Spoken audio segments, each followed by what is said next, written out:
আসসালামু আলাইকুম। প্রিয় দর্শক, সবাই কেমন আছেন? পবিত্র মাহে রমজান উপলক্ষে আজকে আমি একটি নতুন ভিডিও নিয়ে আসছি আপনাদের সামনে। আমি মোহাম্মদ রাসেলউদ্দিন ব্র্যাক এএসপি, কুষ্টিয়া থেকে। তো দর্শক, আসলে আমার ইউটিউব চ্যানেলে যেগুলো ভিডিও আমি দিই, আসলে আমি চাই যে আমার এই ভিডিও যারা দেখে তারা অবশ্যই যাতে ভালো খামারি স্বপ্ন দেখতে পারে এবং নিজেরা ভালো খামারি উদ্যোক্তা হতে পারে এবং নিজেরাই খামার তৈরি করতে পারে।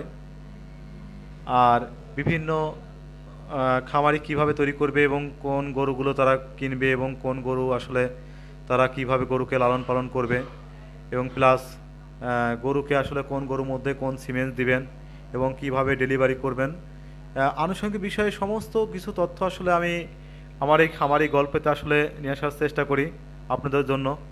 তো দর্শক, আজকে প্রতিবার মতো আমি আবারও আসছি কুষ্টিয়া জেলা কুমারখালী থানা বাগবাড়িয়া গ্রামে আপনার মোমিন শেখের বাসায়।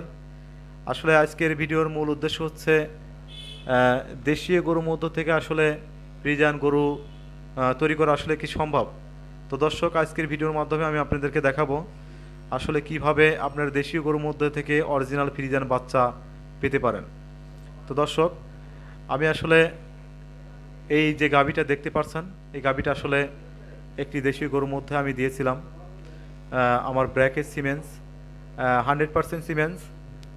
কারণ যখন আপনারা দেশীয় গরুর মধ্যে যে কোনো কোম্পানির যখন সিমেন্স দিবেন তখন অবশ্যই সেই গরুটাকে 100% সিমেন্স দিবেন, নইলে আপনার বাচ্চা মান ভালো আসবে না। যেহেতু ও মা দেশি, আর আপনি যদি একদমই আবার নর্মাল সিমেন্স ব্যবহার করেন তাহলে তো কোনো পার্সেন্টেজ আসবে না। সেই কারণে আমি বলবো যে যখন দেশি গরুর মধ্যে সিমেন্স দিবেন তখন অবশ্যই 100% সিমেন্স দিবেন। এই কারণেই দিবেন। অনেকেই ভাবে যে আসলে ছোটো গরুর মধ্যে বড় সিমেন্স দিলে কি আসলে বা বেশি পার্সেন্টেজ দিলে কি বাচ্চা বের হবে, এটা আসলে আপনাদের ভুল ধারণা। কারণ খামারির যত্নের মধ্যে আসলে খামারি গাভীটা ভালো থাকবে এবং আসলে ইউটার্সের যতটুকু মাপ থাকে ততটুকু পরিমাপে আসলে বাচ্চা তৈরি হয়। এ বিষয়ে আপনাদের কোনো টেনশন করবেন না এবং এ বিষয়ে আপনাদের কোনো সন্দেহ রাখার কোনো প্রয়োজন নাই।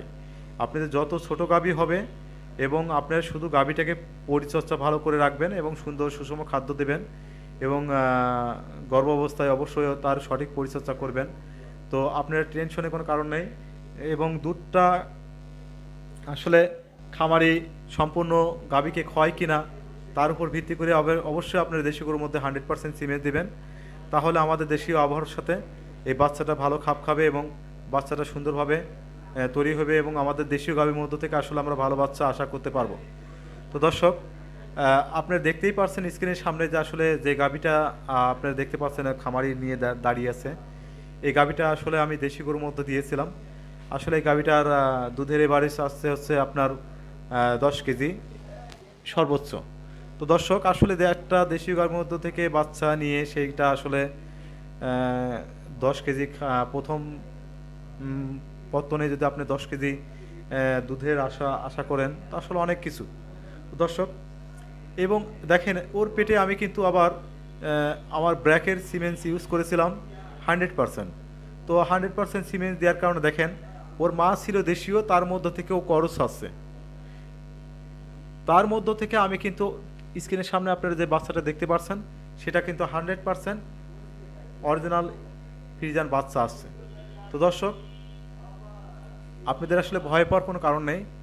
আপনারা যে কোনো বিষয়ের জন্য বা যে কোনো গাভী বিষয়ে বা গাভী গরুর যে কোনো তথ্যের জন্য বা খামারির যে কোনো তথ্যের জন্য আপনারা ফোন দিতে পারেন, আমার ভিডিও দেখবেন। আমি আসলে আপনাদেরকে চেষ্টা করব সব সময় এরকম মানে প্রান্তিক খামার থেকে যারা আসলে উঠে এসেছেন তাদেরকে দেখানোর জন্য। দর্শক, আমি আজকে এই বাড়িতে আসছিলাম।